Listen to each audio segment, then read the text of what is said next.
Good morning friends, a warm welcome to all of you. Welcome to stake Guruji. इस video में discuss करने वाले हैं एएमआई हॉर्नेबल दिल्ली हाईकोर्ट का केस स्टेटस 9 अप्रैल 2021 का। बहुत ज़्यादा इंपॉर्टेंट है ये वीडियो, क्योंकि इंस्टीट्यूट ऑफ इंजीनियर्स इससे पहले भी 4 से 5 बार रिक्वेस्ट कर चुकी है दिल्ली हाईकोर्ट से फ्रेश एडमिशन को लेकर, और each and every time they get rejected by Delhi high court. तो क्योंकि हम इस वीडियो में डिस्कस करने वाले हैं सभी अपडेट्स को जो भी 9/4/2021 को हुआ है, इसमें कोर्ट ने जो मेंशन किया है कि 11 फरवरी 2020 को जो ऑर्डर पास किया गया था कि कोई भी न्यू फ्रेश एडमिशन अब इंस्टीट्यूट ऑफ इंजीनियर्स या किसी भी प्रोफेशनल बॉडीज़ में नहीं लिया जा सकता है। सेम इसी प्रकार का जो जजमेंट था सुप्रीम कोर्ट का भी था फ्रेश एडमिशन को लेकर, और सेम वही जजमेंट दिल्ली हाईकोर्ट ने भी कंटिन्यू किया है। तो आइए इस डिस्कशन को स्टार्ट करते हैं। सबसे पहले ये जो केस है WBC संख्या 3790/2013। इंस्टीट्यूट ऑफ इंजीनियर्स कौन है? यहाँ पे इंस्टीट्यूट ऑफ इंजीनियर्स पेटिशनर हैं, जिनके जो एडवोकेट हैं आनंद मिश्रा जी, आप क्या कह सकते हो, ये इनके लॉयर हैं। सामने है यूनियन ऑफ ORS, जिसको आप रिस्पोंडेंट कहते हैं, जहाँ पे जो एडवोकेट हैं देवेश दुबे जी, जो AICTE की तरफ से हैं। जो दिल्ली हाईकोर्ट में चीफ जस्टिस थे वो हैं प्रतीक जलान साहब, तो ये हमारे चीफ जस्टिस थे। देखिए, जो मैटर की प्रोसीडिंग हुई वो वीडियो कॉन्फ्रेंसिंग के माध्यम से हुई। जो मैटर की प्रोसीडिंग हुई 9 अप्रैल 2021 को प्रतीक जलान साहब ने लिया, वो वीडियो कॉन्फ्रेंसिंग के माध्यम से हुई। इसमें जो पहला पॉइंट था, यहाँ पे आप देख सकते हैं, in the writ petitioner the petitioner inter alia challenge the official memorandum 6/12/2012। यानी कि इसमें जो पहला पॉइंट था उसमें क्लियरली मेंशन था कि 31/5/2013 से पहले जो भी इनरोल्ड डिग्रियां हैं वो वैलिड हैं, और आफ्टर 2013 वो under the jurisdiction of Delhi high court, और वो केस अभी भी स्टिल गोइंग ऑन है, पेंडिंग है। और MHRD ने एक लेटर भी पब्लिक किया था 6/12/2012 को।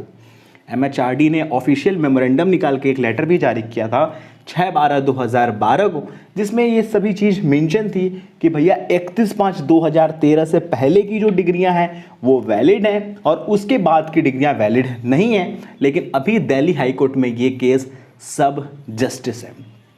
सेकेंड थिंग, दूसरा इसमें एक पॉइंट लिखा हुआ है, ये है एडमिशन को लेकर। क्योंकि इंस्टीट्यूट ऑफ इंजीनियर्स क्या कर रही है, दिल्ली हाईकोर्ट में लेटर पे लेटर ये लोग लगाते हैं फ्रेश एडमिशन स्टार्ट करने के लिए।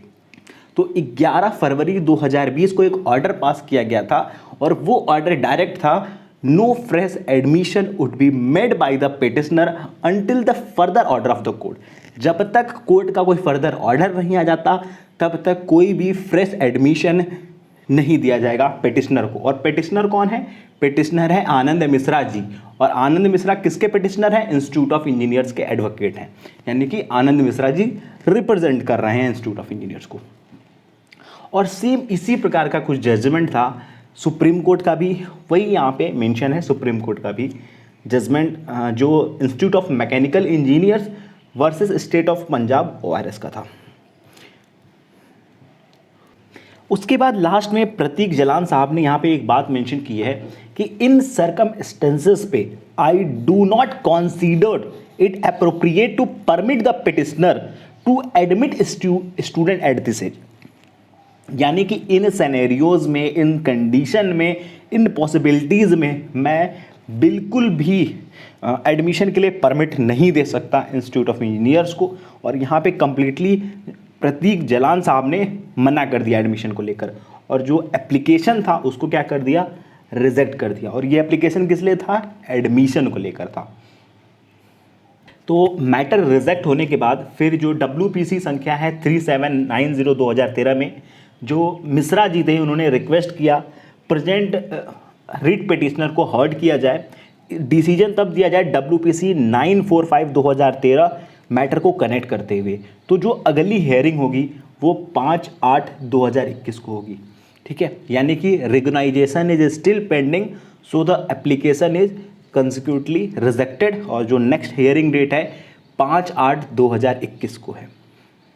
बाकी कोई भी फ्रेश एडमिशन के लिए प्रतीक जलान साहब ने मना कर दिया, और जो कि सही भी है, क्योंकि जो इम्पॉर्टेंट है वो रिकॉग्नाइजेशन होना चाहिए, न कि फ्रेश एडमिशन होना चाहिए। इससे पहले की भी मैंने कुछ वीडियोस बनाया था जिसमें आपको अपडेट प्रोवाइड किया था कि ये जो MHRD ने विड्रॉ किया, इसका रीज़न क्या है, क्योंकि 1985 से लेकर 2010 तक जो AICTE है उसने सेंट्रल गवर्नमेंट को, या फिर आप कह सकते हो कि एडवाइज दिया, लेकिन 20/9/2010 को एक मीटिंग हुई थी, चेयरमैन SS मंथा जो कि 2010 में AICTE के चेयरमैन थे, और उसके बाद उन्होंने हाई लेवल कमेटी को भी बंद कर दिया, यानी कि HLI को बंद कर दिया, और वहाँ से इन्होंने जो भी प्रोफेशनल बॉडीज़ थी इनको मीन्स बंद कर दिया वैलिडेशन देना या इनकी रिकॉग्नाइजेशन के लिए। तो ये भी एक इम्पॉर्टेंट अपडेट थी, क्योंकि हमने जब RTI मेंशन किया था MHRD का, तो MHRD का जो मंत्रालय का कार्य होता है उसमें पॉइंट नंबर 31 में क्लियरली मेंशन है, उनके एक्ट के अंदर मेंशन है, recognisation of professional technical qualification for the purpose of recruitment of post under the government of India. लेकिन जो AICTE है, AICTE पे जब हमने RTI मेंशन किया तो उनके जो मैंडेटरी डिस्क्लोजर थे RIFD यानी कि research institute of faculty development, जो उनके ब्यूरो है, उसमें भी उनके भी एक्ट में मेंशन है कि charter to any professional body और institution in the field of technical education conferring power rights privilege, जो भी मेंबरशिप सर्टिफिकेट या एग्जामिनेशन के लिए होता है वो वहाँ पे भी मेंशन है। यानी कि AICTE अगर एडवाइस दे देती है तो ये वैलिड हो जाएंगी डिग्रियाँ, लेकिन उसके बाद जो भी मैटर हो, SS मंथा जो चेयरमैन थे AICTE ने, और इस समय भी जो अनिल सहस्त्रबुद्धे साहब जो करंट AICTE के चेयरमैन हैं, वो भी बिल्कुल भी फेवर में नहीं है, यानी कि AICTE is not supporting to get the approval of AMI by MHRD। तो अब देखिए, ये court of mercy is the only option. Hope करते हैं जो भी इनरोल्ड स्टूडेंट हैं, एटलीस्ट इनरोल्ड स्टूडेंट जो जिनके एडमिशन हो चुके हैं, उनकी डिग्रियां वैलिड हो जाएं। इनरोल्ड मतलब 11 फरवरी 2020 तक जितने भी इनरोलमेंट्स हुए हैं वो डिग्रियां वैलिड हो जाएं। कोर्ट उस पर ध्यान दे। बाकी जो भी अपडेट्स होंगे या जो भी इंफॉर्मेशन होगी आपके साथ हम शेयर करेंगे। आप भी अपना वैल्यूएबल ओपिनियन कमेंट बॉक्स में कमेंट करके ज़रूर बताइएगा कि इसका क्या सॉल्यूशन हो सकता है, कब तक ये केस की हियरिंग ऐसे डिले होती रहेंगी। तो बाकी फ्यूचर की सभी अपडेट्स के लिए चैनल को सब्सक्राइब, वीडियो को लाइक और अपने फ्रेंड के साथ शेयर करें। Okay friends, thank you, wish you a very very best of luck.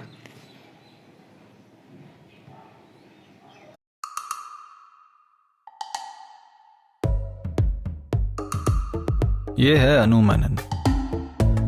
इन्हें एस्केलेटर में चढ़ना मुश्किल लगता है।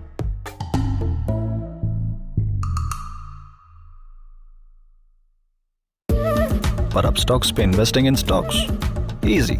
स्टॉक्स बाय या सेल करो सीधे अपने फोन से। अब स्टॉक स्टार्ट करके देखो। Investment in securities market are subject to market risks. Read all the related documents